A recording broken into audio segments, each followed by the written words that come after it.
উপস্থিত ভক্তবৃন্দ এবং আমার জননী ও ভগিনীরা, সায়ংকালীন সত্রে আমাদের আলোচ্য বিষয় শ্রীমদ্ ভগবদ গীতার ত্রয়োদশ অধ্যায় ক্ষেত্র ক্ষেত্রজ্ঞ বিভাগযোগ।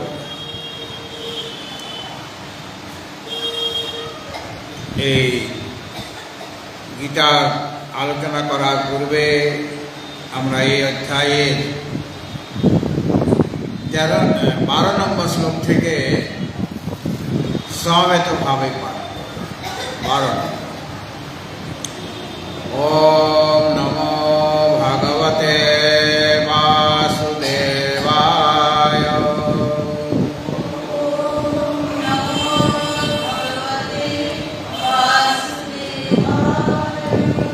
अथ श्रीमद्भगवद्गीता प्रारभ्यते।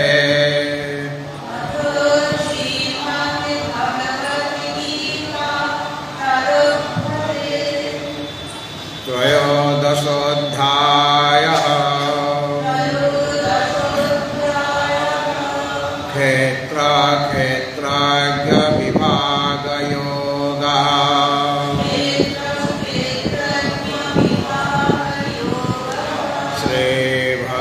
श्रीभगवानुवाच ज्ञेयं यत्तत् प्रवक्ष्यामि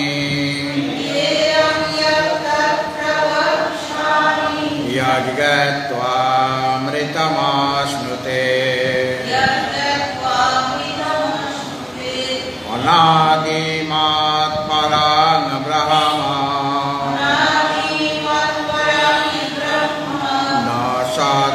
न सदुच्यते सर्वतः पाणिपादं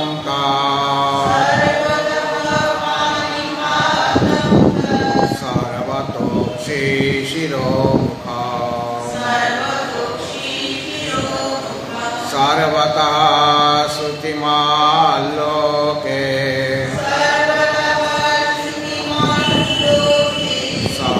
सर्वमप्रीत्य तिष्ठति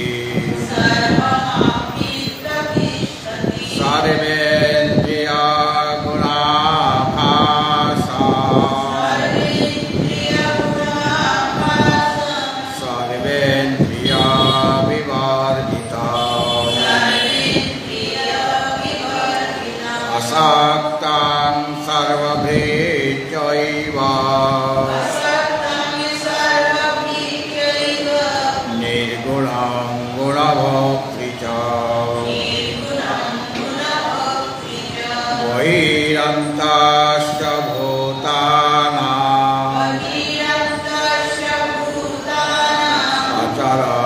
चरमेव च सूक्ष्मत्वात् तदविज्ञेयम् सूक्ष्मत्वात् तदविज्ञेयम् दूरस्थं चान्तिके च तत् अविभक्तं च भूतेषु विभक्तमिव च स्थितम् भूतभर्त्री च तज्ज्ञेयम् ग्रसिष्णु प्रभविष्णु च भूतभर्त्री च तज्ज्ञेयम् ग्रसिष्णु प्रभविष्णु च।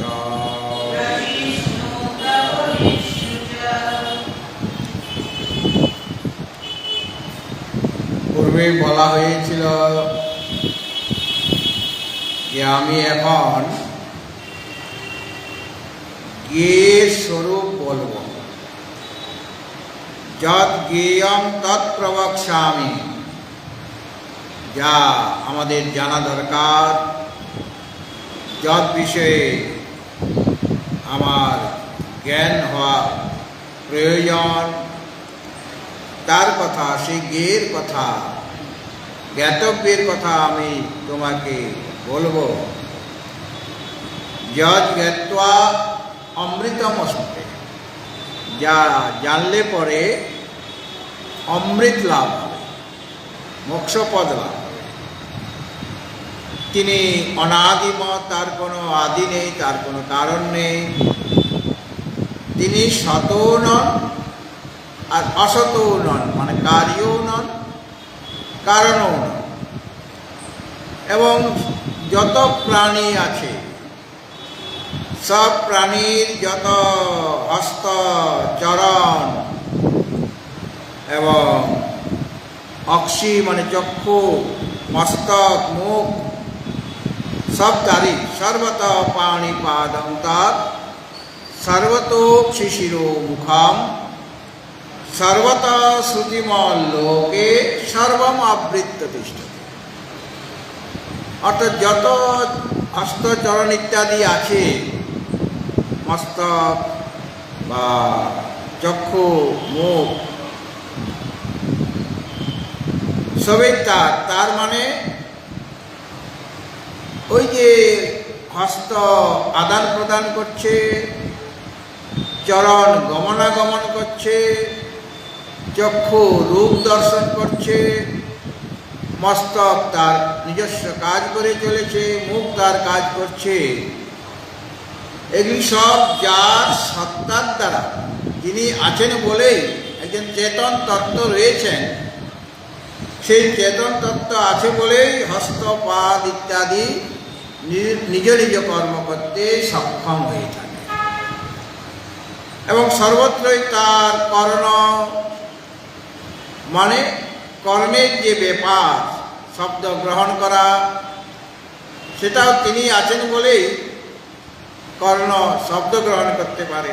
এবং তিনি সমস্ত কিছুকে আবৃত করে অবস্থান করছেন, মানে সমস্ত কিছুর মধ্যে তিনি অনুসৃত হয়ে আছেন, তিনি ব্যক্ত হয়ে আছেন। সুতরাং এই যে ক্ষেত্র, শরীর আদি এবং তার যে হাত পা ইত্যাদি, সেইগুলি থেকে তিনি বিলক্ষণ, অর্থাৎ তিনি ভিন্ন। ওই হস্তপদাদি তার চেতন সত্তার দ্বারাই, তার স্ফূর্তির দ্বারাই প্রকাশিত হচ্ছে এবং নিজ নিজ ব্যাপার বা ক্রিয়াগুলি করে থাকে। কিন্তু তিনি সমস্ত কিছুকে আবৃত করে রয়েছেন, মানে সমস্ত কিছুর মধ্যে তিনি অনুসৃত হয়ে আছেন। অতএব ক্ষেত্র থেকে ভিন্ন যে ক্ষেত্রজ্ঞ পরমাত্মা রয়েছেন, সে বিষয়ে একটা প্রমাণ। তার পরবর্তী শ্লোকে বলছেন, সর্বেন্দ্রিয় গুণাভাসং সর্বেন্দ্রিয় বিবর্জিতম আসক্তং সর্বভৃত্যৈব নির্গুণং গুণভোক্তৃ চ। অর্থাৎ সর্বেন্দ্রিয় গুণাভাসম আর সর্বেন্দ্রিয় বিবর্জিত, এবং তিনি আসক্তং সর্বভৃত্যৈব নির্গুণং গুণভোক্তৃ। উপনিষদে বলা হয়েছে যে সেই জ্ঞেয় পরমাত্মা কিরকম, তিনি সাক্ষী চেতা কেবল নির্গুণশ্চ। তিনি সাক্ষী মানে দ্রষ্টা, তিনি দৃশ্য নন। তিনি চেতা মানে চেতন, তিনি কেবল মানে একমেব অদ্বিতীয়, এবং নির্গুণশ্চ, তার মধ্যে কোনো প্রকার গুণ নেই। আরও বলা হয়েছে এই আত্মা সম্পর্কে, তিনি অদৃশ্য, কোনো ইন্দ্রিয়াদির বিষয় নন, তার কোনো শরীর নাই, তিনি অনাত্ম, তিনি অনিলয়ন, মানে তার আর কোনো আধার নাই, তিনি একমাত্র অধিষ্ঠান সকলের, তার আর কোনো অধিষ্ঠান বা আধার নেই, এবং তিনি অনির্বচনীয়, বাক্য আর মনের তিনি অতীত। এই কথাটা উপনিষদে বলা হয়েছে। কিন্তু এখানে বলা হচ্ছে তিনি সর্বেন্দ্রিয়, প্রকৃতপক্ষে তিনি সর্বেন্দ্রিয় বিবর্জিতম, কোনো ইন্দ্রিয় তার নেই। আর আগের শ্লোকে বলা হয়েছিল যে সর্বত পাণিপাদম তার সর্বতোক শিশির, সব দিকেই তার হাত পা ইত্যাদি, মানে মনে হচ্ছে যেন তার ইন্দ্রিয়গুলি আছে। তো তিনি, তার কোনো ইন্দ্রিয় নেই, তার শরীরেই নাই, তিনি অনাত্ম, মানে শরীর নেই, শরীর নাই।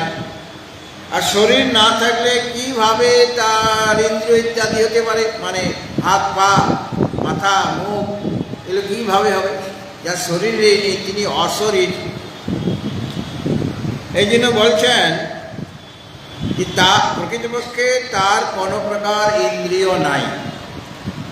এই যে জ্ঞানেন্দ্রিয়, কর্মেন্দ্রিয় বা অন্তঃকরণ, কোনো ইন্দ্রিয় তার নেই। কিন্তু সর্বেন্দ্রিয় গুণাভাসম, সেই যে জ্ঞেয় যে ব্রহ্ম, যাকে জানতে হবে, যাকে জানলে অমৃত লাভ করা যাবে, তিনি সমস্ত ইন্দ্রিয়ের গুণের দ্বারা আভাসম মানে অবভাসিত হন, মানে প্রকাশিত হন, মানে তাকে জানা যায়। মানে ইন্দ্রিয় যে বলা হয়েছে সর্বেন্দ্রিয় গুণাভাস, সমস্ত ইন্দ্রিয় বলতে ওই পঞ্চ কর্মেন্দ্রিয়, মানে বাক পাণি পাদ পায়ু উপস্থ। পঞ্চ জ্ঞানেন্দ্রিয় মানে শ্রোত্র ত্বক চক্ষু জিহ্বার নাসিকা। আর অন্তঃকরণ, সেখানে চারটে বিভাগ আছে, মন বুদ্ধি চিত্ত আর অহংকার।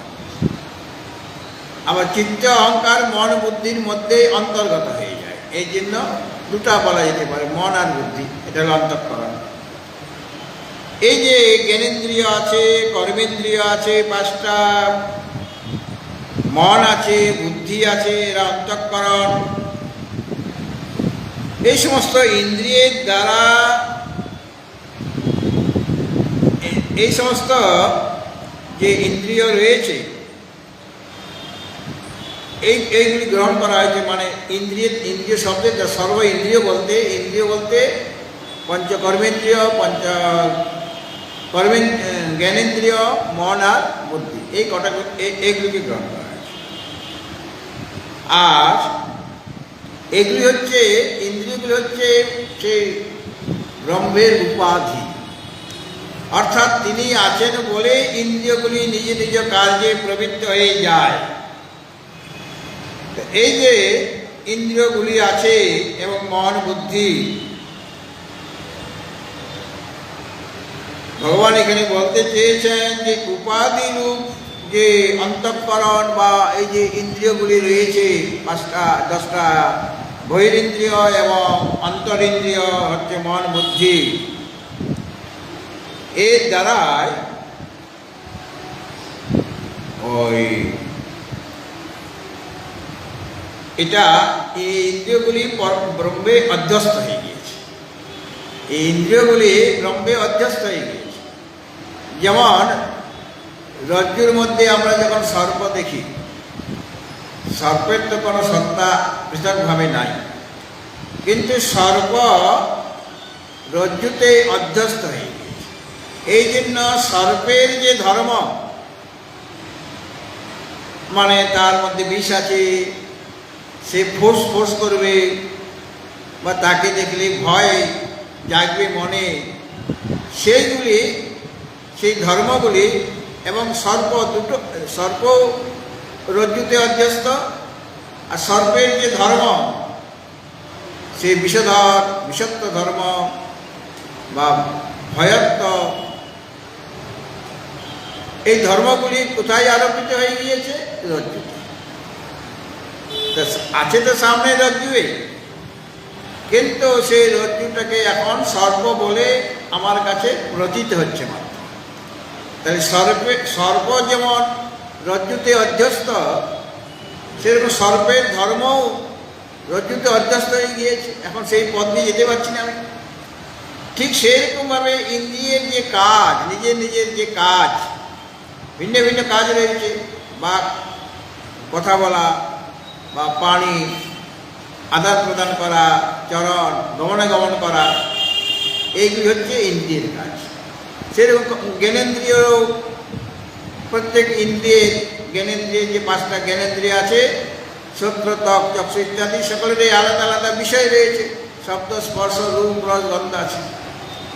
কিন্তু এই যে ইন্দ্রিয়ের যে ধর্ম, সেগুলি পরমাত্মাতে অধ্যস্ত হয়ে যাচ্ছে। এই জন্য পরমাত্মাকে মনে হচ্ছে যে তার ইন্দ্রিয় আছে, তার মন আছে, তার বুদ্ধি আছে, এবং ইন্দ্রিয়গুলি যেমনভাবে কাজ করে সেরকম প্রতীত হয় আমাদের কাছে যে পরমাত্মাও দেখছেন, পরমাত্মাও শ্রবণ করছেন, এইরকম আমাদের কাছে মনে হয়।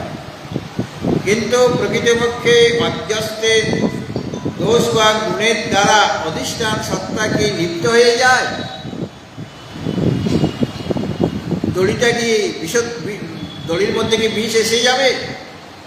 অর্থাৎ অধ্যস্ত যে পদার্থ, যে সর্প, তার দোষ বা গুণ কোনোটাই অধিষ্ঠান রজ্জুকে যেমন লিপ্ত করতে পারে না, সেরকম যত ইন্দ্রিয় আছে তাদের ভিন্ন ভিন্ন ক্রিয়া আছে, ভিন্ন ভিন্ন ব্যাপার আছে, কিন্তু তাদের যে ধর্মগুলি, যেহেতু ওগুলি পরমাত্মাতে অধ্যস্ত হয়ে গিয়েছে, অধ্যস্ত হওয়াতে ইন্দ্রিয়গুলিও অধ্যস্ত হয়েছে, আর তাদের ধর্মগুলিও অধ্যস্ত হয়ে গিয়েছে। ফলে পরমাত্মাকে মনে হয় তার চক্ষু, কর্ণ ইত্যাদি আছে, এবং তিনি দেখছেন, শুনছেন বা কথা বলছেন ইত্যাদি বলে মনে হয়, মানে তার মধ্যে আরোপিত হয়ে গিয়েছে।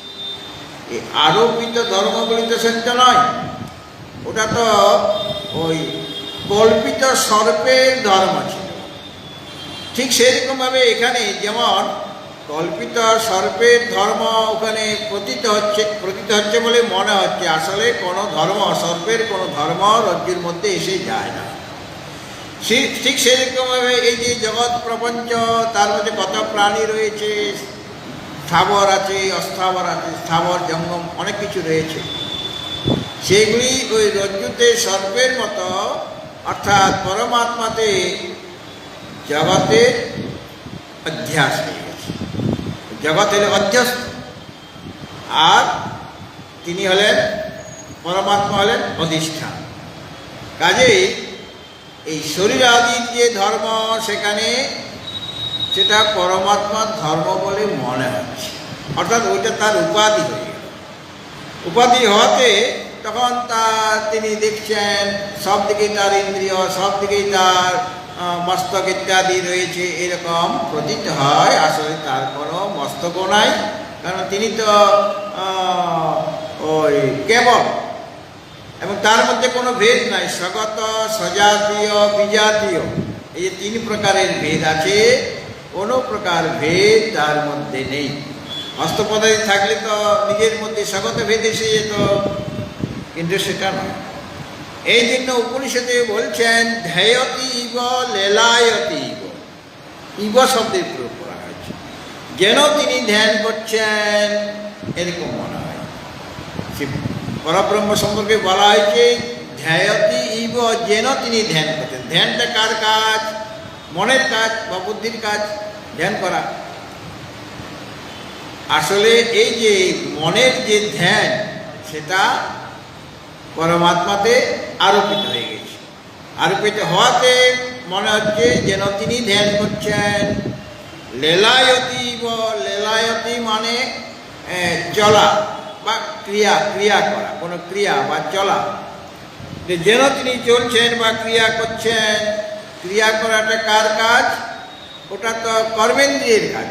হ্যাঁ, ক্রিয়া করাটা কর্মেন্দ্রিয়ের কাজ, কিন্তু কর্মেন্দ্রিয়ের যে ধর্ম তাতে আরোপিত করে, পরমাত্মাতে আরোপিত করে বলা হচ্ছে যেন তিনি ক্রিয়া করছেন, মানে চেষ্টা করছেন। আর জ্ঞানেন্দ্রিয় আর অন্তঃকর মন বুদ্ধিকে তাতে সে পরব্রহ্মে আরোপিত করে আমরা বলি যেন তিনি ধ্যান করছেন। তিনি কার ধ্যান করবেন? তিনি নিজেই যে সেই সচ্চিদানন্দ স্বরূপ। এইভাবে উপনিষদে বলা হয়েছে যে অধ্যস্থের ধর্ম তার মধ্যে আরোপিত করে বলি যে তিনি সর্বেন্দ্রিয় গুণাবাসন, সমস্ত ইন্দ্রিয়ের দ্বারা তিনি অবভাসিত মানে প্রকাশিত হচ্ছেন, অর্থাৎ তার দ্বারাই তাকে জানা যাচ্ছে।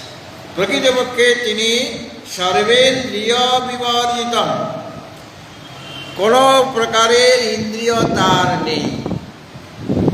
পঞ্চকর্মেন্দ্রিয় নেই, পঞ্চ জ্ঞানেন্দ্রিয় নেই। কেন? তিনি তো এখানে সাক্ষী মানে দ্রষ্টা। দ্রষ্টা মানে আমরা যেমন চক্ষু দিয়ে দেখি সেই রকম নয়। তিনি আছেন বলেই সমস্ত দৃশ্য পদার্থ দেখা, তাদের একটা সত্তা আছে। তো এখানে বলা হয়েছে যে তিনি সর্বেন্দ্রিয় বিবর্জিত। আর পূর্বে বলা হয়েছিল যে পরব্রহ্ম পরমাত্মা, তার সঙ্গে বলা হয়েছে তিনি সতও নন আর অসতও নন, মানে তিনি কার্যও নন আর কারণও নন। আর তিনি এখানে তার সম্পর্কে বলা হচ্ছে সর্বেন্দ্রিয় বিবর্জিতম, তার কোনো রকমের ইন্দ্রিয় নাই, ইন্দ্রিয় রহিত। কেননা শ্রুতিতে বলা হয়েছে অপাণিপাদ যবন গৃহীতা পশ্যত্য চক্ষু সশৃণোত্য কারণ। অর্থাৎ সেই যে ঈশ্বর বা পরমেশ্বর, তার কোনো অপাণিপাদ, তার পানিও নাই, মানে হাতও নাই আর পাও নাই।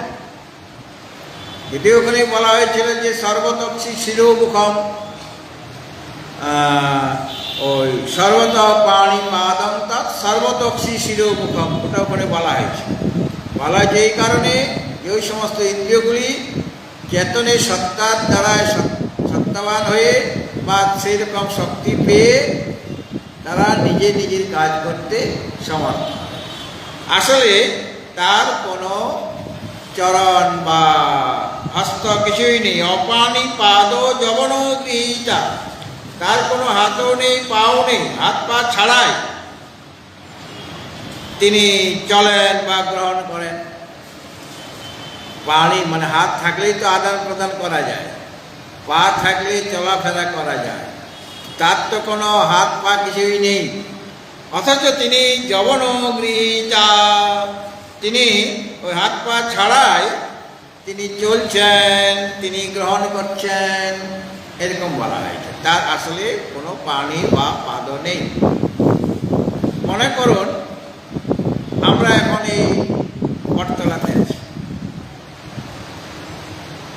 আমি যদি ব্রহ্মলোকে গেলাম,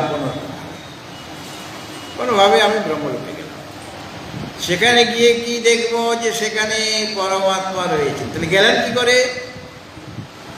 বলে তার হাত পা না থাকলেও সে ঠিক তোমার সাথে সাথে চলে যাচ্ছে, বা আগের থেকে পূর্ব থেকে সে সেখানে বিরাজিত হয়ে আছে। কেন? তিনি সর্বত্র বিরাজিত, কাজেই হাত পা না থাকলেও তিনি চলে গেলেন। আমরা আমাদের শরীরটা এখানে আছে, ব্রহ্মলোকে নেই বা অন্য জায়গায় নেই। তো আমাদের সেখানে যেতে গেলে গমন করতে হবে, একটা ক্রিয়া চাই, তবে গিয়ে আমি সেখানে পৌঁছাতে পারব। কিন্তু তার পা নেই, তথাপি তিনি চলে যাচ্ছেন, মানে পূর্ব থেকে বিরাজিত হয়ে আছেন। তার হাত নেই, তথাপি মনে হচ্ছে যেন তিনি সব কিছু গ্রহণ করছেন। মানে হাত যেটা গ্রহণ করছে আসলে, সেটা এই হাতটা গ্রহণ করার যে সামর্থ্য, এটা তো জড়, সামর্থ্য কোথায় পেল, শক্তি কোথায় পেল? সেই চেতন সত্তার দ্বারা এবং তার স্ফূর্তি মানে প্রকাশের দ্বারাই হাত গ্রহণ করার বা হাতের যে কাজ, অন্যান্য যে কাজ, সেগুলি সে করতে পারছে। এই জন্য বলা হলো অপাণিপাদ যবন গৃহীতা। আর বলেন পশ্চাত্য চক্ষু, সে অচক্ষু, তার কোনো চক্ষু ইন্দ্রিয় নেই, তথাপি সেই দর্শন করছে। এরকমভাবে চক্ষুর যে ক্রিয়া দর্শন করা, সেটা তার মধ্যে আরোপিত করা হচ্ছে। তিনি অচক্ষু, তার কোনো চক্ষুর ইন্দ্রিয় নেই, অথচ তিনি দর্শন করছেন। অর্থাৎ তার শক্তিতে বা তার প্রেরণায় জল যে চক্ষু দর্শন করছে, সেটা তিনি আছেন বলেই হচ্ছে। কাজে আসল কাজটা কার? তারই, তিনিই দেখছেন। যেমনভাবে কোন একজন রাজা, সে ওই যুদ্ধ বিগ্রহের জন্য তার সৈন্যদের পাঠিয়েছে। তো সৈন্যরা যদি পরাজিত হয়ে যায়, তাহলে সেই রাজারই তো পরাজয়। রাজা হয়তো যাননি সেই যুদ্ধস্থলে, সৈন্যদের পাঠিয়েছে। সৈন্যরা যদি পরাজিত হয়, তাহলে আমরা মনে করি কি রাজা পরাজিত হয়ে গেল। সৈন্যরা যদি জয়লাভ করেন, তো আমরা বলি রাজা জয়লাভ। তো রাজা তো যুদ্ধক্ষেত্রেই যাননি, কিন্তু তাদের হয়েই তো করছেন। এদেরকে সেরকম অর্ডার দিয়েছে, সেরকম শক্তি দিয়েছেন, সেরকম অধিকার দিয়েছেন বলেই তাদের কাজটা রাজারই কাজ হয়ে যায়। যেমন ঠিক সেরকমভাবে চক্ষু দেখছে, কিন্তু চক্ষু তার যে অধিষ্ঠান, যে পরমাত্মা, তাকে ছাড়া চক্ষুর দর্শন করার ক্ষমতা নাই। আর তিনি যে নির্গুণ, তার অশরীর, তার কোন শরীর নেই, তাই তার চক্ষু নেই। অথচ চক্ষুর দ্বারা যেটা দেখা যাচ্ছে, সেটা আরোপিত করে বলা হচ্ছে যে তিনি দর্শন করছেন। এইভাবে পশ্যতি অচক্ষু, মানে চক্ষু রহিত হয়েও তিনি দর্শন করছেন। শৃণোতি অকর্ণ, তার কর্ণ নেই, অথচ শ্রবণ করছেন। মানে কর্ণ যে শব্দ শ্রবণ করছে, সেটা তার মধ্যে আরোপিত হয়ে যাচ্ছে। এইভাবে উপনিষদে এই কথা বলা হয়েছে। আর আরেকটা কথা, এই যে চক্ষুরাদি যে ইন্দ্রিয় আছে, তাদের এক একজন অধিষ্ঠাত্রী দেবতা রয়েছে, চেতন দেবতা রয়েছে। সেই চেতন দেবতা আছেন বলেই তারা নিজের নিজের কাজ করতে সক্ষম হয়ে থাকে। যদি সেই চেতন দেবতার অনুগ্রহ না থাকে কোনো সময়ে, তাহলে চক্ষু দেখতে পাবে না। চক্ষুর ইন্দ্রিয় তো আমার রয়েছে, কিন্তু আমার দেখার যে ক্ষমতাটা, সেটা নষ্ট হয়ে গেছে। আমাদের যে সূক্ষ্ম শরীর, সেখানে তো ওই 17টা অবয়ব থাকে। তো পঞ্চকর্মেন্দ্রিয়, পঞ্চজ্ঞানেন্দ্রিয়, পঞ্চপ্রাণ, মন আর বুদ্ধি। তো সূক্ষ্ম শরীরে 17 তত্ত্ব থাকবে। কাজেই আমার চক্ষুর যদি দর্শন করার ক্ষমতা সে হারিয়েও ফেলে, কিন্তু চক্ষুর ইন্দ্রিয় আছে, কিন্তু তার দর্শন করার ক্ষমতাটা সে হারিয়ে ফেলেছে। হ্যাঁ, মানে কিন্তু চক্ষু না থাকলে তো মানে ওখানে 17 জায়গায় 16টা হয়ে যাবে তার সূক্ষ্ম শরীর। হ্যাঁ, এরকম। আর যদি পা খোড়া হয়ে যায় বা পা নষ্ট হয়ে যায়, তাহলে এইভাবে তো সূক্ষ্ম শরীরের অভাব তো কমে যাবে। আসলে অভাব তো কমবে না, 17টা সর্বদা থাকবে। তার মানে সেইগুলি তাদের যে ক্রিয়া করার যে ক্ষমতাটা ছিল, সেটা নষ্ট হয়ে যায় যদি সেই দেবতা যদি তার উপর অনুগ্রহ না করে। কোনো কারণে যদি তিনি বিরূপ হয়ে যান, তাহলে চক্ষু দেখতে পাবে না। জিহ্বা ইন্দ্রিয় আছে, অথচ জিহ্বার দ্বারা যে রস গ্রহণ করা যায়, সেটা আমার হচ্ছে না। কেন? রসনা ইন্দ্রিয়ের যে অধিষ্ঠাত্রী দেবতা, তিনি কোনো কারণে যদি দুষ্ট হন, তাহলে জিহ্বা রস গ্রহণ করতে পারবে না। সুতরাং একদিন চেতন থাকবে, চেতন ছাড়া কোনো কাজ হয় না। জড়ের দ্বারা, জড় একা কোনো কাজ করতে পারে না। আর এই যে জগৎ সৃষ্টি হচ্ছে, তিনি তো আসলে সৃষ্টিও করছেন না, পালনও করছেন না প্রকৃতপক্ষে, বা তিনি লয়ও করেন না।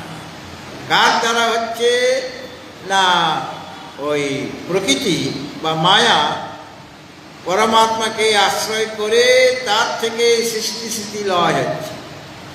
যেখানে বলা হয়েছে তসমাৎ বা এই তসমাৎ আত্মনা আকাশ সম্ভূত, বলে মনে হচ্ছে যেন আত্মা থেকেই আকাশ উৎপন্ন হলো, কিন্তু আকাশ থেকে প্রত্যক্ষভাবে আকাশ উৎপন্ন হচ্ছে না।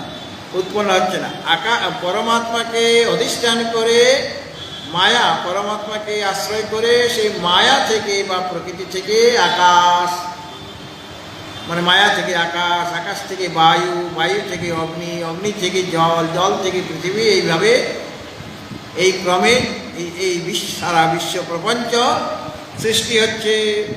আবার পালনও ওই এটা আসলে তার তটস্থ লক্ষণ।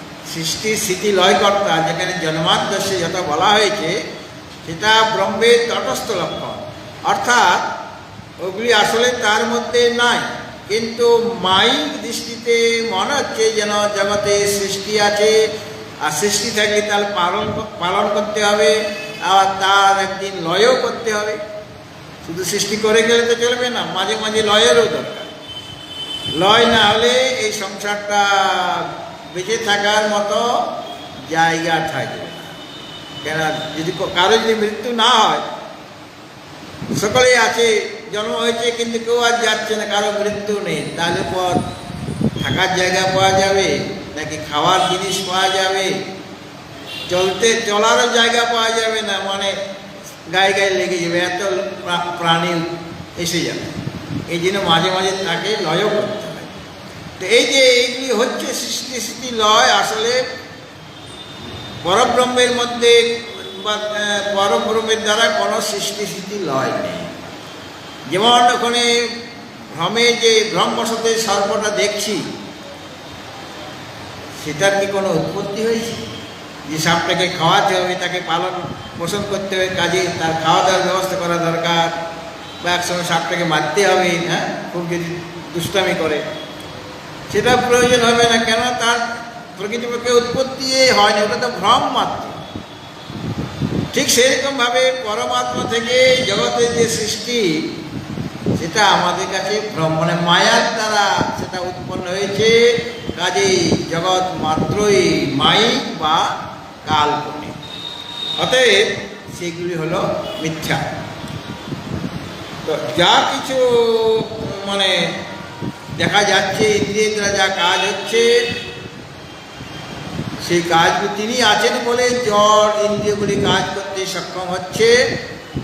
এই জন্য বলা হয়েছে সমস্ত ইন্দ্রিয়ে যে ধর্মগুলি, তার মধ্যে আরোপিত করে বলা হয় যে তিনি দেখছেন, শুনছেন, ইত্যাদি ইত্যাদি। প্রকৃতপক্ষে তার কোনো প্রকার কোনো ইন্দ্রিয়ই তার মধ্যে নেই, কেননা তিনি নিষ্ক্রিয় বটেন, তার দ্বারা কোনো ক্রিয়াও হয় না, আর তার কোনো শরীর নেই বলে কোনো ইন্দ্রিয় থাকার কোনো ব্যাপারেই নেই। আর তিনি অসক্তম, কারো প্রতি তার কোনো সঙ্গ নাই, মানে আসক্তি নাই। কেননা উপনিষদে বলা হয়েছে অসঙ্গ হি অয়ম আত্মা। এই আত্মা, যাকে পরমাত্মা বলা হয়েছে, তিনি অসঙ্গ, কারো সাথে তিনি লিপ্ত হন না। লিপ্ত কিভাবে হবে? যদি কোনো মানে সত্যের সাথে মিথ্যা কি সংযুক্ত হতে পারে? হ্যাঁ, সত্যের সাথে মিথ্যা সংযুক্ত হতে পারে না। সত্যের সাথে সত্যের সংযোগ হতে পারে, কিন্তু সত্যের সাথে যেটা নাই আসলে, তার সাথে সংযোগ হবে কেমন করে? তার সাথে সংযোগ হওয়া সম্ভব না, কারণ বস্তুটাই তো নাই। এই কারণে বলা হয়েছে অসঙ্গ হি অয়ম আত্মা। এই আত্মা তিনি অসঙ্গ, মানে কারোর সাথে তার কোনো লেপ নাই, কারোর সাথে তার কোনো সম্বন্ধ নাই। যদি বস্তু থাকতো সত্যিকারে, তাহলে তার সাথে সঙ্গ হতো, আসক্তি হতো, বা তার সাথে লেপ হতো, কিন্তু তার থেকে ভিন্ন কোনো বস্তু না থাকাতে তিনি হলেন অসক্তম, মানে অসঙ্গ। তথাপি তিনি,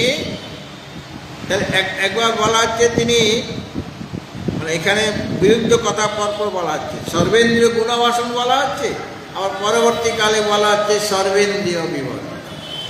আবার বলা হচ্ছে যে তিনি অশক্ত, মানে কারোর সাথে তার কোনো সঙ্গ নেই, কোনো লেপ নেই। অথচ তাকে বলা হচ্ছে যে তিনি সর্বভৃত, সমস্ত কিছুকে তিনি ভরণ পোষণ করেন, সমস্ত কিছুকে তিনি পালন করেন। এইরকম বিরুদ্ধ কথা হয়ে গেল কিনা? তাহলে যদি অসঙ্গ হয় তাহলে অন্যকে পালন করার ব্যাপারটা কোথা থেকে আসবে? এই জন্য বলছেন সেই যে জ্ঞেয় ব্রহ্ম তিনি সমস্ত কিছুকে ধারণ করে রেখেছেন। অধিষ্ঠানেই তো সমস্ত কিছুকে ধারণ করে রাখে। ওই সাপটাকে কে ধারণ করে রেখেছে? সাপটা যে আমি দেখছি কে ধারণ করে রেখেছে? দড়িটাই। রজ্জু না থাকলে সাপ আর থাকতে পারবে কি? কাজে অধিষ্ঠান রূপে সমস্ত যা কিছু কল্পিত বস্তু রয়েছে তাদেরকে ধারণ কে করছেন, পোষণ কে করছেন? তিনি এই পরমাত্মাই। কেন তিনি না থাকলে জগতের অস্তিত্বই নাই, জগতের কোনো সত্তাই থাকবে না। এই জন্য বলা হচ্ছে যে তিনি সৎ রূপে রয়েছেন, কিন্তু সৎ রূপে থেকে সম্পূর্ণ যে কল্পিত যত পদার্থ এই জগতে যা কিছু আছে সব মায়ার দ্বারা কল্পিত। আমি স্বপ্ন অবস্থায় যে স্বপ্নগুলি দেখছি, স্বপ্নের দৃশ্য নানা রকম যে দেখা যাচ্ছে, সেগুলি কি প্রকৃতপক্ষে আছে? সেটা সব মনের কল্পনা মাত্র। মন তার চিন্তা শক্তি দিয়ে সেই সমস্ত দৃশ্য পদার্থগুলি স্বপ্ন অবস্থায় সৃষ্টি করেছিল। তার কোনো প্রকৃত সত্তা, মানে একটা প্রাতিভাসিক সত্তা আছে, কিন্তু নিদ্রা থেকে জাগ্রত হয়ে গেলে সেই সত্তাটা থাকবে না, মানে ওই দৃশ্যবস্তু আর নেই। ঠিক সেরকমভাবে ওই সৎরূপ যে পরমাত্মা, যিনি সৎ, সৎ মানে যিনি তিন কালে আছেন। যদিও আগে বলা হচ্ছে ন সৎ ন অসৎ, সেখানে তিনি কার্য নন। সৎ নন মানে কার্য নন, আর তিনি অসৎ নন মানে তিনি কারণ নন। আর যেখানে বলা যে সচ্চিদানন্দ স্বরূপ তিনি, সেখানে সৎ শব্দের অর্থ সত্য, বা তিন কালে যিনি অবস্থান করেন তাকে বলা হচ্ছে সৎ। তো সৎ রূপে তার যে সৎ মানে তার যে অস্তিত্ব, তার যে সত্তা, সেই সত্তার দ্বারাই তিনি সমস্ত কল্পিত পদার্থকে ধারণ করে রেখেছেন। অর্থাৎ তিনি তো অধিষ্ঠান। আর কল্পিত পদার্থ আছে বলে যে মনে হচ্ছে, সেটা কার কারণে? ওই সৎ পদার্থের যে সত্তা বা অস্তিত্ব, তার দ্বারাই এই জগৎ প্রপঞ্চের অস্তিত্ব আছে। এইভাবে সমস্ত জগৎকে তিনি ধারণ করে রেখেছেন, তাকে পোষণও করছেন, মানে রক্ষা করছেন। তিনি আছেন বলেই জগৎকে দেখা যাচ্ছে, যদিও সেটা ভ্রম, যদিও সেটা কল্পিত, কিন্তু সদরূপ যে আত্মা তিনি যদি না থাকেন, তার সত্তার দ্বারাই এরা সত্তাবান হচ্ছে, তার স্ফূর্তির দ্বারাই বা প্রকাশের দ্বারাই এই জগৎ প্রপঞ্চ প্রকাশিত হচ্ছে। সুতরাং অধিষ্ঠান, কেননা তিনি সকলের অধিষ্ঠান, তিনি সকলের আধার, তার কোনো আধার নেই, কিন্তু তিনি সকলের আধার বা সকলের অধিষ্ঠান। আর অধিষ্ঠান ছাড়া কোনো ভ্রম কোনো দিন হতে পারে না। ভ্রম হতে গেলে একটা অধিষ্ঠান চাই। যেমন সর্পের ভ্রম হতে গেলে অধিষ্ঠান কি পেয়েছি আমরা? রজ্জু। অর্থাৎ যে কোনো ভ্রমের জন্য আমাদের অধিষ্ঠানের প্রয়োজন, অর্থাৎ একটা আশ্রয় প্রয়োজন। এই জন্য জগতের যত সব বস্তু রয়েছে, যা কিছু আমরা দেখছি, সেটা এক সৎ পদার্থ, তাকে আশ্রয় করেই আমাদের কাছে পৌঁছে যাচ্ছে। এবং তাদের যে সত্তা, ওই পরমাত্মা সত্তার দ্বারাই সেটা সত্তাবান হয়েছে। এবং যেমনভাবে আমরা বলি ঘট আছে, পট আছে, মঠ আছে, সব জায়গায় অস্থি অস্থি বলছি কিনা? ঘটে সত্তা আছে, মঠে সত্তা আছে। তো এই সত্তাটা কোথা থেকে এলো? ঘট যে আছে, এই সত্তাটা কোথা থেকে এলো? ওই সতের যে সত্তা, সেটা নিয়ে আমরা বলছি ঘট, ঘট অস্থি, পট অস্থি, মঠ অস্থি। এইভাবে যেখানে যেখানে আছে আছে, আমরা জাগতিক বস্তুগুলিকে অস্থি অস্থি রূপে প্রয়োগ করি কিনা? তো প্রয়োগ করার এই যে আছে বা অস্থি অস্থি বলছি, এই অস্তিত্ব বা সত্তা, সেটা কোথা থেকে এলো? সৎস্বরূপ যে আত্মা, তারই যে সত্তা, সেই সত্তাকে নিয়েই আমরা বলি যে ঘট অস্থি, পট অস্থি, মঠ অস্থি ইত্যাদি রূপে আমরা প্রয়োগ করে থাকি। অর্থাৎ সমস্ত জগতের একটা আধার আছে বা একটা অধিষ্ঠান আছে, এবং অধিষ্ঠানেই এই জগৎকে বাঁচিয়ে রেখেছে। মানে তার জন্যই জগৎকে, মানে সেখানে তো অজ্ঞানতাবশত আমরা জগৎ দেখছি, আসলে জগৎ বলে কোনো পদার্থের সৃষ্টি হয়নি। হ্যাঁ, মানে জগতেই নেই, কিন্তু অজ্ঞানতাবশত আমরা সেই পরব্রহ্মে জগৎকে দেখছি। সেটা তাহলে অজ্ঞানের কাজ, অজ্ঞানবশত বা মায়াবশত আমরা জগৎ দেখছি। এই যে জগৎকে দেখছি, এটা কে তাকে সৃষ্টি করলো? মানে কার সত্তার দ্বারা সে সত্তাবান হয়ে আছে? না পরমাত্মা সত্তার দ্বারা সত্তাবান? কে তাকে ধারণ করে রেখেছে?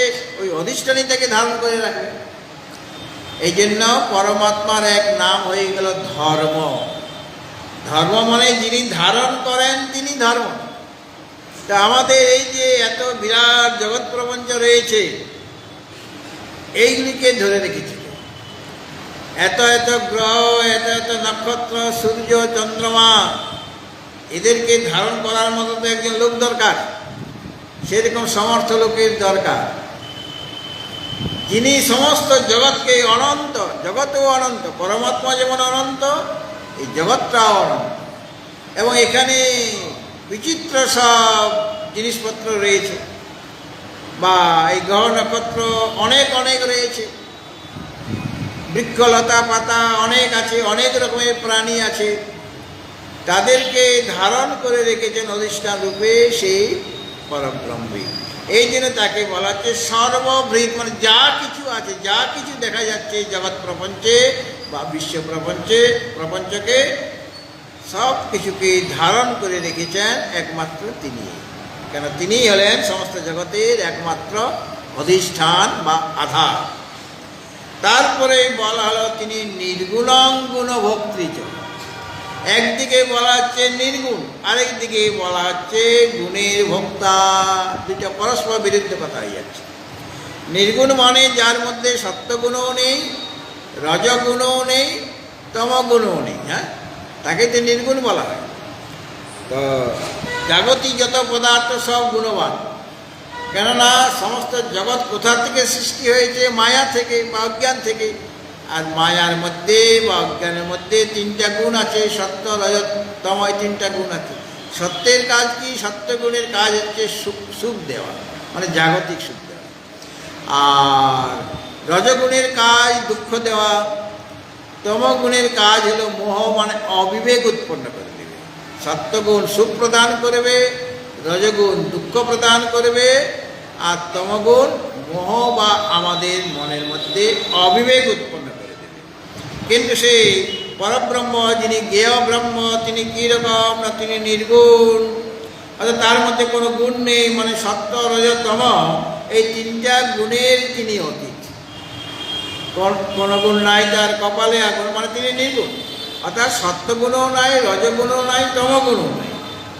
তো তিনটা গুণের অতীত হলেও তিনি, তাকে বলা হচ্ছে তিনি গুণের ভোক্তা। মানে এই যে শব্দ, স্পর্শ, রূপ, রস, গন্ধ, এই যে পঞ্চ বিষয় রয়েছে, এই পঞ্চ বিষয় এদেরকে নিমিত্ত করে সুখ, দুঃখ আর মোহ আমাদের উৎপন্ন হয়। আমাদের যে সুখ, দুঃখ, মোহ কীভাবে হয়?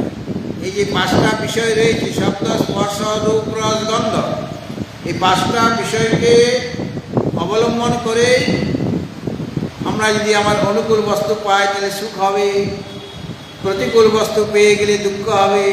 আবার কোনো সময় আমাদের মধ্যে আমরা মোহগ্রস্ত হয়ে যাই, মানে আমরা ভালো মন্দ বিচার করতে পারি না, অবিবেক এসে যায়। সুতরাং এই পাঁচটা বিষয়কে আশ্রয় করে আমাদের সুখ, দুঃখ, মোহ রূপে সেটা পরিণত হচ্ছে। সুখ আর দুঃখ আর মোহ যে হচ্ছে, তার তিনটা গুণেরই পরিণাম হয়ে গেল সুখ, দুঃখ আর মোহ। সে সুখ ভোগ কে করবে, দুঃখ ভোগ কে করবে, মোহটা কার হবে? এই যে সুখ দুঃখ আর মোহ, এই সমস্ত হচ্ছে তিনটা গুণের কাজ। একটা হলো সত্যগুণের কাজ সুখ, রজগুণের কাজ দুঃখ, আর তমগুণের কাজ হলো মোহ। কাজে এইগুলো সব মায়ার কাজ। ত্রিগুণাত্মিকা যে মায়া, সেই মায়ার কাজ হলো সুখ দুঃখ মোহ। আমরা কখনো সুখ ভোগ করি, কখনো দুঃখ ভোগ করি, কখনো বা মোহগ্রস্ত হয়ে যায়। তো সত্যগুণের যখন আধিক্য হয় তখন সুখ, রজগুণ যখন বেড়ে যায় তখন দুঃখ, আর তমগুণ যখন বেড়ে যায় তখন আমাদের অবিবেক এসে যায়, মোহ এসে যায়। এখন এই যে আত্মস্বরূপ ব্রহ্মে, তার তো আসলে কোনো গুণ নাই, তিনি নির্গুণ। আর এই যে তাকে ভোক্তা বলা হলো, গুণ না থাকলে ভোক্তা কী করে হবে গুণের? কারণ তিনি তো কর্তাও নন, আসলে তিনি ভোক্তাও নন। এই যে আত্মস্বরূপ ব্রহ্মে যেহেতু কোনো গুণ নেই, তিনি নির্গুণ, এই জন্য তথাপি ব্রহ্মস্বরূপ যে অধিষ্ঠান বা আধার, সে আধারের যে অধিষ্ঠানের যে সত্তা, তাকে অবলম্বন করে আমাদের ভক্তিত্বে এসে যায়, কর্তৃত্বে এসে যায়। আমরা ভোগ করছি বলে মনে হয়, আমরা নিজেকে ভোক্তা বলে মনে করি, আমরা নিজেকে কর্তা বলে মনে করি। কোনোটা ভোগ্য বস্তু, এরকম ভোক্তা, ভোগ্য আর ভোগ, এই তিনটা জিনিস এসে গেল, তিনটা বিভাগ হয়ে গেল। একজন ভোক্তা, আর একটা ভোগ্য পদার্থ, আর একটা ভোগ। এইভাবে কল্পিত, এগুলি সব কল্পিত। কেননা ত্রিগুণের যে কাজ সুখ দুঃখ মোহ, সেটা ত্রিগুণাত্মিকা মায়ার কাজ। অথচ সেই মায়ার যেটা কাজ, অর্থাৎ ওই যে ভোক্তৃত্ব বা ভোগ্য, ভোক্তা, ভোগ্য এবং ভোগ, এই তিনটাই হলো কল্পিত বস্তু।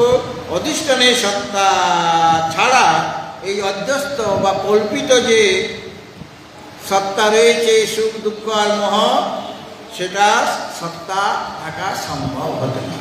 এই জন্য এই কর্তৃত্ব ভোক্তৃত্ব তার মধ্যে আমরা আরোপ করছি, কারণ তাকে অধিষ্ঠান করে সত্যগুণ থেকে সুখ হচ্ছে, রজগুণ থেকে দুঃখ হচ্ছে, বা তমগুণ থেকে যে মোহ হচ্ছে বা অবিবেক উৎপন্ন হচ্ছে, তাকে অধিষ্ঠান করে, তাকে আশ্রয় করে ওই ত্রিগুণাত্মিকা মায়ার দ্বারা আমাদের সুখ দুঃখ ভোগ হচ্ছে। এবং জীব নিজেকে কর্তা ভোক্তা বলে মনে করছে, সেটা ওই পরমাত্মাতে আমরা আরোপ করে দিয়ে বলি যে তিনি ভোক্তা বা তিনি কর্তা, এরকম আমরা মনে করি।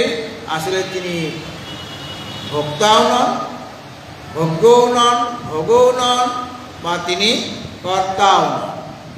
কেননা তিনি হলেন নির্গুণ, তিনি নিষ্ক্রিয়, তার মধ্যে কোনো ক্রিয়া নেই। কর্ম করলে তবে তো আমাদের ভোগ হবে। তো তার কি কোনো কর্ম আছে? তিনি কি কোনো কর্ম করেন? কর্ম করবে কীভাবে? তার তো কোনো শরীর আদি কিছুই নাই, ইন্দ্রিয় ইত্যাদি কিছুই নেই। আর কর্ম করতে গেলে শরীর প্রয়োজন, ইন্দ্রিয়ের প্রয়োজন, প্রাণ বায়ুর প্রয়োজন, আর ইন্দ্রিয়ের অধিষ্ঠাত্রী দেবতা থাকা প্রয়োজন, তবে গিয়ে কোনো একটা কর্ম হবে। কিন্তু এইগুলি তার কিছুই নেই। তো শরীর ছাড়া তিনি কিভাবে কর্ম করবেন, কিভাবে কর্মের কর্তা হতে পারেন?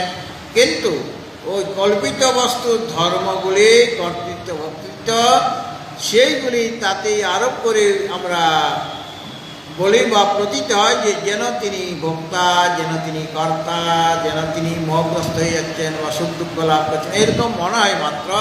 আসলে তার কোনো কর্তৃত্বও নাই, তার কোনো ভোক্তৃত্বও নাই। আর মায়ার দ্বারাই সমস্ত ভোক্তা, ভোগ্য বা ভোক্তা, ভোগ্য আর ভোগ, এই তিনটা জিনিস মায়ার দ্বারাই হচ্ছে। মায়ার দ্বারা একে আমি ভোক্তা বলছি, মায়াবশত একে আমি ভোগ বলছি, বা এটাকে আমি ভোগ্য পদার্থ বলছি। এইভাবে তিনটা বিভাগ হয়েছে। মায়াবশত হয়েছে বলে এগুলো সব কল্পিত বস্তু। আর কল্পিত বস্তুর ধর্মকে আমরা তাতে আরোপ করে দিয়ে বলি, সেই জ্ঞেয়ব্রহ্মের মধ্যে আরোপ করে দিয়ে বলি যে তিনি কর্তা, তিনি ভোক্তা। আসলে তিনি কর্তা নন, তিনি ভোক্তা। কোথাও। একটা দৃষ্টান্ত দেওয়া যেতে পারে, যেমন চিত্র মন্দির দেখেছেন? চিত্র মন্দির আছে আপনাদের এখানে? চিত্র মন্দির, চিত্র মন্দির মানে সিনেমা হল। রবীন্দ্রনাথ ঠাকুরের দেওয়ার নাম। সিনেমা হল তো এটা ইংরেজি কথা, কিন্তু ঠাকুর রবীন্দ্রনাথ তিনি সিনেমা হলের নাম দিয়েছেন চিত্র মন্দির। কীভাবে দিলেন? বাঁকুড়ায় দুটা সিনেমা হল আগে ছিল, এখন অনেকগুলো হয়ে গিয়েছিল, পরে একটাও নেই। তো ওনার দেওয়া দুইটা নাম ছিল সিনেমা হলের। একটার নাম চণ্ডীদাস চিত্র মন্দির, ওখানে চণ্ডীদাসের মন্দির আছে বাঁকুড়ার কাছে। এই চণ্ডীদাসের নামটা নেই, চণ্ডীদাস চিত্র মন্দির, মানে যে মন্দিরের চিত্র দেখানো।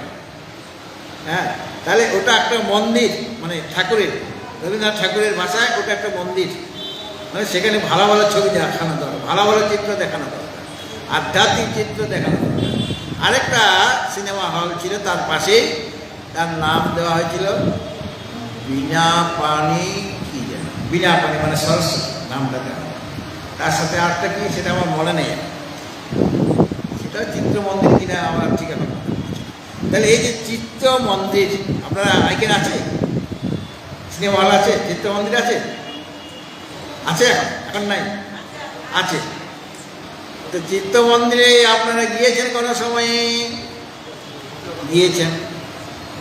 তো সেখানে যখন আপনি প্রবেশ করলেন, সিনেমা হলে ঢুকলেন আর কি, সেই যে সিনেমা হলটা যেটা, সেখানে সব লাইট জ্বলছে, আর আপনার সিট দেখিয়ে দেওয়ার জন্য একজন লোকও আছেন, টর্চ দিয়ে দেখায়, এরকম হয়।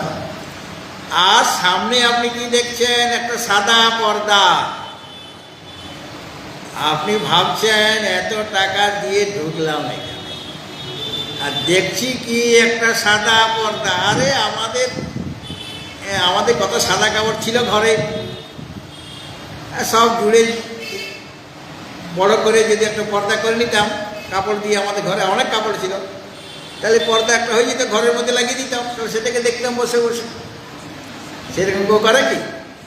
কিন্তু আপনি যখন ঢুকেছেন কেবল একটা সাদা পর্দা ছাড়ার কিছুই দেখতে পাচ্ছেন না। তারপরে যখন সিনেমা শুরু হবে আর কি, যত লাইট জ্বলছিল ঘরের হলটা, সব একটার পর একটা সব নিভে গেল। যাও দেখছিলেন পর্দাটা, সেটাও নাই। বলে আমার টাকা সব জ্বলে গেল। একটা পর্দা দেখছিলাম, তাও নতুন সুন্দর করে সাজিয়ে রেখেছে টান টান করে, সেটাও দেখতে পাচ্ছি না। অর্থাৎ ঘরটা অন্ধকার হয়ে গেল। এখন আপনি চিৎকার করছেন, নতুন গিয়েছেন, হ্যাঁ আমি টাকা দিয়ে ঢুকেছি, এরকমভাবে ঘর অন্ধকার করে দিলেন কেন? কিছুই দেখতে পাচ্ছি না। বলে এখন দেখতে পাবে। তারপরে প্রজেক্ট করছে, ওই যে আগে রিল ছিল, রিল মানে ওই চাকার মধ্যে ঘুরতে, এখন সব নাই বলে। আগেকার দিনে ওই চাকার মধ্যে ফিল্মগুলি, রিলগুলি আর কি, ফিল্মগুলি ঘুরতে আর কি। আর ওটা প্রজেক্ট হতে ওই সাদা পর্দাটার উপরে। তাও সেখানে নানা রকম দৃশ্য আমরা দেখতে পাচ্ছি। সেখানে মানুষজন দেখছি, গাছপালা দেখছি, লতাপাতা দেখছি, আগুন দেখছি, জল দেখছি, গঙ্গা প্রবাহিত হচ্ছে। আপনি কুম্ভমেলায় যেতে পারেননি, আপনি ঘরে বসে, কেউ চিত্র মন্দিরে বসে কুম্ভমেলা দেখছেন, গঙ্গা যমুনা সরস্বতীর মিলন, যে ত্রিবেণী দেখতে পাচ্ছেন, সেখানে কত লোক স্নান করছে। আপনিও ভাবলেন যখন ঘরের মধ্যে আমি কুম্ভমেলা পেয়ে গেছি, তাহলে এখানে গঙ্গা যমুনা যে একটু ডুব দিয়ে আসি। আপনি ডুব দিতে পারবেন তো? আপনি তো সিনেমা হলে বসে আছেন। তাহলে দেখুন, আগে কেবল সাদা পর্দাটা দেখা যাচ্ছিল, ঘরে আলো ছিল বলে। এখন সাদা পর্দাও দেখা যাচ্ছে না, কেননা আলো নিভিয়ে দিল, মানে অন্ধকার করে দিল। এই অন্ধকার মানে যখন আলো জ্বলছে তখন সাদা পর্দা। এই সাদা পর্দাটা হলো জ্ঞেয় ব্রহ্ম। জ্ঞান থাকলে ওই সাদা পর্দা দেখা যাবে। আর যখন অন্ধকার হয়ে গেল, মানে অজ্ঞান এসে গেল, তখন আর পর্দা নাই। পর্দা তো নাই, কিন্তু সেখানে আমি অন্য কিছু দেখছি, যেটা পর্দাতে নাই সেটা দেখছি। সেখানে জল নাই আসলে, কিন্তু জল দেখছেন, আপনি হাত দিলে জলটা কি আপনার হাতে লাগবে? আগুন দাও দাও করে জ্বলছে, সে আগুনে যদি আপনি হাত দেন, বা কেটলি, আপনার চায়ের কেটলি নিয়ে গেলেন, গ্যাস শেষ হয়ে গেছে আপনার, চায়ের কেটলিটা নিয়ে গেলেন যে চাটা একটু গরম করে নিই, গরম হবে? যদি হাত দেন কি হাতে লাগবে? খসখস, ওই পর্দাটার যা স্পর্শ সেই রকম স্পর্শই লাগবে। আগুনও আপনি খুঁজে পাবেন না, মানে হাত দিয়ে অনুভব করতে পারবেন। দেখছেন তো আগুন আছে, আসলে আগুন নাই সেখানে। কি আছে? সাদা পর্দা। দেখছেন কত জল কলকল করে বয়ে যাচ্ছে, কত আওয়াজ হচ্ছে, সেখানে আসলে জল নাই। আর দেখছেন কত মানুষজন, তাদের সাথে আরে আরে একটু কথা বলে এত কাছে এসে গেছে, দাদা কেমন আছেন? আমি তো এখানে আগরতলায় বটতলায় থাকি। আপনার কথা শুনতে পাবে, সে শুনতে পাবে, বা আপনার সাথে কথা বলবে কি? বলবে। কেন? সে তার কথা যেগুলি রেকর্ড হয়ে আছে সেই কথাগুলি বলবে, আপনার কথা সে শুনতেও পাবে না, আর আপনার সাথে কথাও বলবে। আর হাত দিয়ে দেখলেন যে গালটা তো নরমভাবে গিয়ে দেখলেন যে ওটা খসখস করছে, কিছুই নাই আসলে।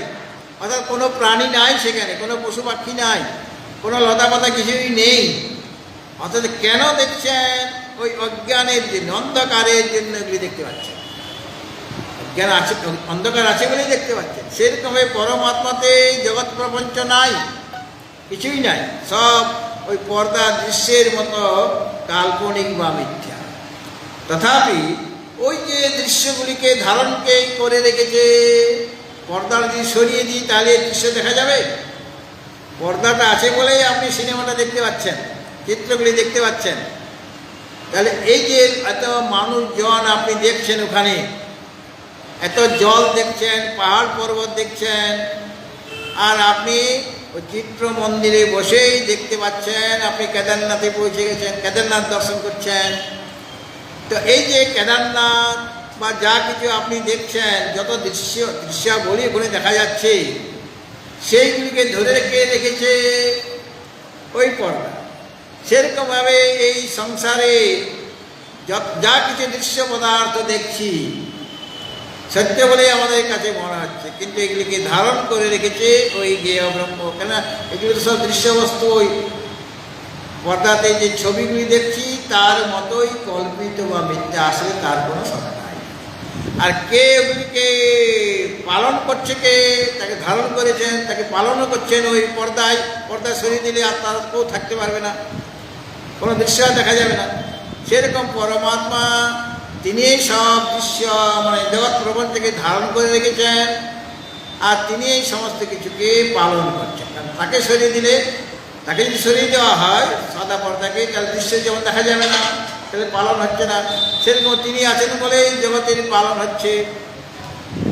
আর পর্দার সাথে ওই দৃশ্যাবলীর এত প্রাণী, এত মানুষজন যে দেখা যাচ্ছে, পর্দার সাথে এর কোনো সম্পর্ক আছে? পর্দার সাথে দৃশ্যগুলি যা কিছু দেখছি, জল, আগুন, মানুষ বা সিংহবাগ বা একটা ছাগল এসে পর্দাটাকে কামড়ে খেয়ে নিলে এরকম হবে কি? ওই সিনেমার মধ্যে যেটা দেখা যাচ্ছে। তার মানে সাদা পর্দার সাথে তার কোনো প্রকার সঙ্গ নেই, কোনো আসক্তি নেই। আসক্তি আছে কি? কোনো প্রকার সম্পর্ক আছে? ঠিক সেরকমভাবে পরমাত্মার সাথে জগতের কোনো সম্পর্ক, কোনো লিঙ্ক নেই। এবং পরমাত্মার দুষ্গুণের দ্বারা, এই জগতের দুষ্গুণের দ্বারা পরমাত্মা অনুমাত্র লিপ্ত হয় না। এবং এই যে মানে এর মধ্যে কোনো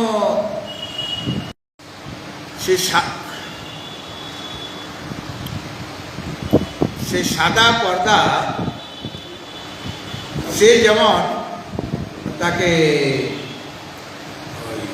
অসঙ্গ, তিনি মানে পরমাত্মা অসঙ্গ, এটা বোঝাবার জন্য দৃশ্যাবলীর সাথে সে কোনো সম্পর্ক নেই। আর এই যে এত লোক কাজ করছে, সেখানে ওই নায়ক নায়িকা নাচ করছে, গান করছে ইত্যাদি, এইগুলি সব হচ্ছে। তো সেখানে নানা রকম ক্রিয়া হচ্ছে, কেউ সেখানে খাওয়া দাওয়া করছে, ভোগ করছে, কেউ কোনোটা ভোগ্য পদার্থ আছে, কেউ মানে ভোগ করছে, এরকম দেখা যাচ্ছে একজন ভোক্তা, সে ভোগ করছে, ভোগ্য পদার্থ আছে। তাহলে এইগুলো কে হয়েছে? পর্দাটাই ভোক্তা হয়েছে, ভোগ্য হয়েছে আর ভোগ হয়েছে। হ্যাঁ, কারণ তিনি তো ওই রূপে দেখা দিচ্ছেন, কোনো সময় নায়ক রূপে, কোনো সময় নায়িকা রূপে, কোনো সময় খল চরিত্র রূপে। পর্দাটাই নানা রকমভাবে বিভিন্ন বিভিন্ন রূপ ধারণ করছে। আসলে কারোর সাথে সাদা পর্দাটার কোনো সম্পর্ক থাকে না। ওরা দৃশ্যাবলীর মধ্যে ভোক্তা ভোগ্য সব আছে, ভোগ আছে, পর্দাটার মধ্যে পর্দাটা কিছু খাচ্ছে না। পর্দাটা সামনে কোনো ভোগ্য পদার্থও নেই, কোনো ভোগও নেই। ঠিক সেরকমভাবে তিনি নির্গুণ হয়েও পরমাত্মা, সেই জ্ঞেয়ব্রহ্ম নির্গুণ হয়েও সমস্ত গুণের তিনি ভোক্তা, বা তাকে কর্তা বলে মনে হয় মাত্র, প্রতীত হয় মাত্র। আসলে তিনি কর্তাও নন আর ভোক্তাও নন। ভগবত ভক্তজন এখানকার যে তত্ত্বগুলি বলবেন জ্ঞেয় ব্রহ্মস্বরূপ, জ্ঞেয় ব্রহ্ম সম্পর্কে, কেননা আমরা গীতাতে দেখেছি 2য় অধ্যায়ে, আশ্চর্যবৎ পশ্যতি কশ্চিদেনাম আশ্চর্যবৎ বদতি তথৈব চান্যঃ আশ্চর্যবচ্চৈনমন্যা শৃণোতি শ্রুত্বাপ্যেনং বেদ ন চৈব কশ্চিৎ। এই আত্মা কীরকম? আশ্চর্যবৎ পশ্যতি কশ্চিদেনাম, কেউ যিনি গুরু আর যিনি আচার্য, তিনি আশ্চর্যের মতো দেখছেন। আশ্চর্যবৎ পশ্যতি মানে এইরকম তত্ত্ব, তো এইরকম জিনিসও তিনি কোনোদিন দেখছেন, মানে অনুভব করছেন। আর আশ্চর্যবৎ বদতি তথৈব চান্য, আর যারা বলছেন আত্মা সম্পর্কে তারা আশ্চর্যের মতো বলছেন। আর আশ্চর্যবৎ শৃণোতি, যিনি শ্রবণ করছেন শিষ্য, তিনি আশ্চর্যের মতো শুনছেন। এই আত্মতত্ত্ব সম্পর্কে এই ধরনের কথা কোনোদিন শুনেন নাই। আর শ্রুত্বাপি এনং ন বেদ কশ্চিৎ, এর কথা বারবার শুনেও সকলেই তাকে জানতে পারছেন না। সুতরাং যেহেতু তিনি আশ্চর্য মতো, বক্তাও আশ্চর্য, শ্রোতাও আশ্চর্য, আর যে সমস্ত কথাগুলি বলা হচ্ছে আত্মা সম্পর্কে সেইগুলি আশ্চর্য। সেরকমভাবে এখানে সব আশ্চর্য আশ্চর্য কথা বলা হয়। একই সাথে নির্গুণও বটে, আবার গুণভোক্তাও বটে। তার ইন্দ্রিয় নেই, অথচ দেখছেন, চলছেন, অনুভব করছেন, এরকম বলে মনে হয়। ধৈর্যতি বলে লাইতে একটি বল। সুতরাং এই 13 অধ্যায় যদিও একটু কঠিন, তত্ত্বগুলি কঠিন, কিন্তু এটা আমাদের অবশ্যই ভালোভাবে অনুধাবন করা দরকার। তবে গিয়ে আমরা জ্ঞেয় ব্রহ্মের স্বরূপটিকে যথাযথভাবে অনুভব করতে পারব বা উপলব্ধি করতে পারব। এই জন্য আবার বলা হয় তদেয়তি তন্নময়তি তদ্দূরে তদ্বন্তিকে একসাথে কেমন বিরুদ্ধ করা। তিনি চলছেন, তিনি চলছেন না, তিনি দূরে আছেন, তিনি নিকটে আছেন, মানে পরস্পর বিরুদ্ধ কথা বলা হচ্ছে। তিনি ভিতরে আছেন, তিনি বাইরেও আছেন। তদেয়তি তন্নয়তি তদ্দূরে তদ্বন্তিকে তদন্তরস্য সর্বস্য তদ সর্বস্যাস্য বাহ্যম। তিনি ভিতরেও আছেন, তিনি আবার বাইরেও আছেন। এইভাবে নানারকম বিরুদ্ধ কথা তার সম্পর্কে বলা হয়, যেহেতু তিনি আশ্চর্য। বস্তুতে তত্ত্বটাই আশ্চর্যজনক। এই কারণে তার সম্পর্কে গীতাতেও বলা হচ্ছে আশ্চর্যের কথা। আর মানে বিরুদ্ধ কথা বলে মনে হলেও আসলে কোনো প্রকার বিরোধিতা নেই। ভগবত ভক্তজন এরপর আগামী দিনে, মানে আগামীকাল তার পরবর্তী শ্লোক নিয়ে আমরা আলোচনা করব।